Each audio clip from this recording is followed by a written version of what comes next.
ఇశ్రాయేలులారా, మీకైతే దేవుడు ఉన్నాడు, మీకైతే ధర్మశాస్త్రం ఉంది, మీకైతే జ్ఞానం ఉంది, అన్నీ ఉన్నాయి.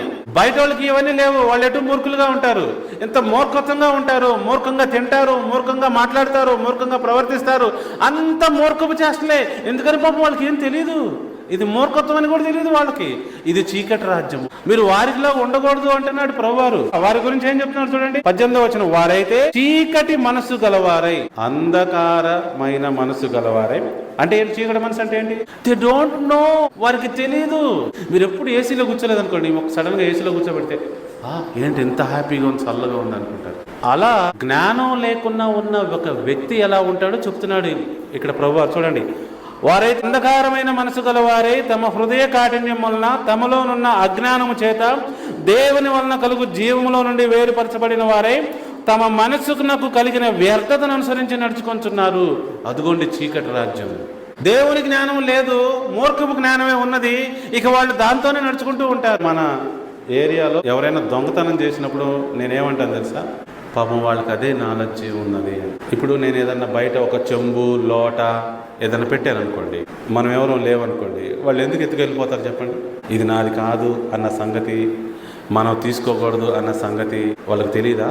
అయినా ఎత్తుకెళ్ళిపోతారు. ఎందుకు చెప్పండి? ఆ మనసు ఎందుకు వచ్చింది చెప్పండి. అలా మీరు ఆలోచించండి ఎప్పుడన్నా. ఇది చీకటి ప్రపంచము. న్యాయంగా ప్రవర్తించాలన్న ఆలోచన ఎవ్వరికీ లేదు.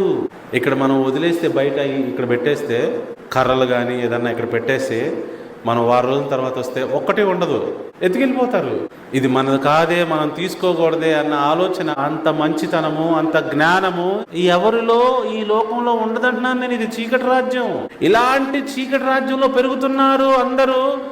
వారు మతం యొక్క మాయలో పడిపోతున్నారు. 19వ వచనం చూడండి. వారు సిగ్గులేని వారై ఉండి నానా విధములైన అపవిత్రతను అత్యాశతో జరిగించుటకు.